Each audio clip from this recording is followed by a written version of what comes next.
BJP में आया है। मैं फिर रिपीट करती हूँ, मोदी जी पार्टी से बड़े हैं और पार्टी आज आरएसएस से बड़ी है। बरखा जी देखिए, कोई भी संगठन जो है बड़ा होता है, कोई व्यक्ति बड़ा नहीं होता है, और वही मोदी जी पर भी लागू होता है। भारतीय जनता पार्टी एक कार्यकर्ता की पार्टी है।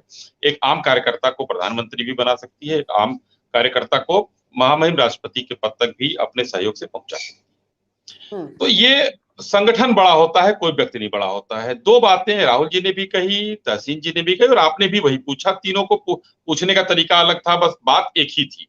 राहुल जी ने कहा कि ये मोदी और शाह की बीजेपी है। तहसीन जी ने कहा कि कांग्रेस का कल्चर अब केंद्रीय नेतृत्व वाली बात हो गई, हाईकमान का कल्चर आ गया।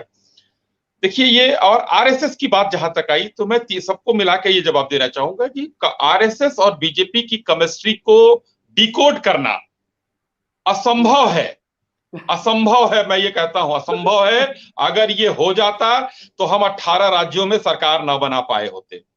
अगर ये कांग्रेस कर लेती या कोई आप लोग कर लेते या कोई कर लेता, तो ये असंभव है। ये दोनों, हम कहते हैं, हम शहरों की पार्टी हुआ करते थे। गांव में हमको किसने पहुंचाने का काम किया? रास्ता दिखाने का काम किया आरएसएस ने किया। तो उनके बिना हम अधूरे, हमारे बिना वो अधूरे।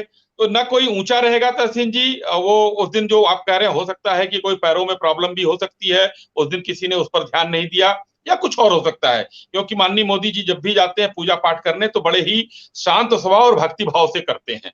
तो वहां पर ऊंचा और नीचे की बात नहीं हो सकती है। कहीं ये भी माना जा सकता है कि पैरों में कोई प्रॉब्लम हो या कोई और बात हो सकती है। लेकिन यहाँ पर जो हाई कमान का है और मोदी शाह की बीजेपी है, तो राहुल जी, सच्चाई है कि जब से माननीय मोदी जी और शाह साहब आए हैं, ये जोड़ी आई है, भारतीय जनता पार्टी अपने ऊंचाई के शीर्ष पर है। और हम अपने अश्वमेध यज्ञ का घोड़ा छोड़े जा रहे हैं। कांग्रेस के पास भी वो ताकत खत्म हो चुकी कि वो पकड़ ले। देश की सबसे पुरानी पार्टी लगभग अब अपने अस्ताचल की तरफ बढ़ रही है। वो अलग बात है कि कहीं किसी राज्य में पिछलग्गू की तरह आ गए हैं ये लोग, अभी वहां भी कुछ बवाल ही चल रहा है। वो मैं नहीं मानता। तो 3.25 राज्यों में थी, अब 2.5 राज्यों में थी, फिर 3.25 राज्यों में हो गई।